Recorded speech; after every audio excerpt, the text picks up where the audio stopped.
We're live. Good morning. It is 9:49 a.m.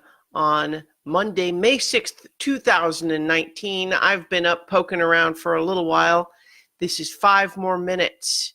So, the big news from me today is that I have now made the ebook for Phyllis Esposito, Interdimensional Private Eye, available for pre-order, and I've just posted that link into the comments for this video. I will probably be looking to make a print-on-demand paperback version as well at some point, but the ebook is basically ready to be available for pre-order, and it will be launching officially just before Memorial Day weekend. And that's when I'll be at Balticon, so I'm also planning the party, as people who have seen some of my recent videos might already know, but if not, now you do. So this is kind of exciting. It's my first book to be published through the Kindle, the KDP. Is it Kindle Direct Publishing? Gosh, I don't even remember what it stands for now. It's the first one I'm putting through there in a self-publishing sense, and so that's kind of exciting to be working with it in that capacity. And it's a new experiment for me in terms of publishing, but given that this whole story was an experiment to begin with, I'm very okay with trying new things with it. So if anyone doesn't know the history of Phyllis Esposito, Interdimensional Private Eye, it started back a couple of years ago when I decided that I wanted to try doing an experiment with daily serial fiction writing.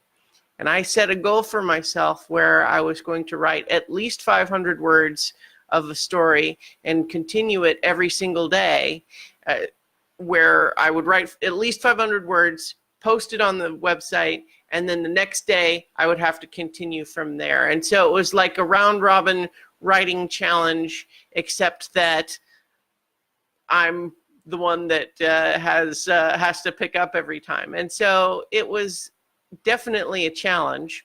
It was made an additional challenge by me deciding to write a mystery. I still, in my head, am not quite sure why I thought that a mystery was a good type of story to write that way.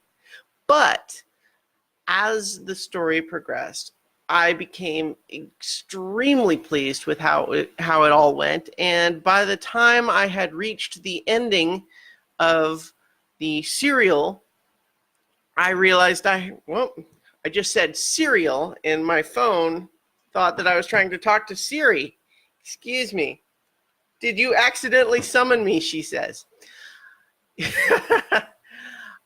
So by the time I had finished the serial version, I was extremely pleased with how it had all turned out. And it had all been posted on my website in these daily chunks, which could be viewed using a webcomic type of interface. But as people were checking it out, what I heard from a lot of people was that they were interested in the story, they kept reading, but then at some point they missed a couple of days, and the format that I had it in on the website made it difficult for them to catch up, because it wasn't easy to figure out where they had left off, and it wasn't a convenient way.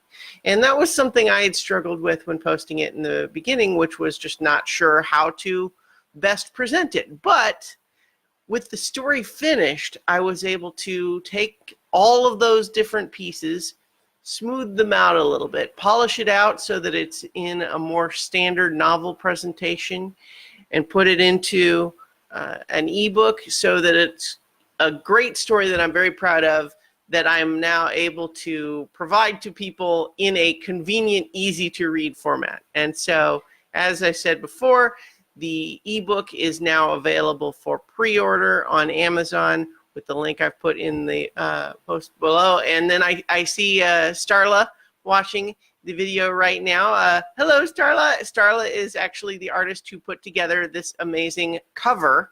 that I have for the book that I'm very pleased with. So thank you for that, Starla. Yay! And I'm very excited to be making my big plans for the launch party at Balticon later this month. And yeah, so that's my big news today. I hope you'll check it out, maybe pre-order if you're so inclined. And in the meantime, I will talk to you all tomorrow for 5 more minutes.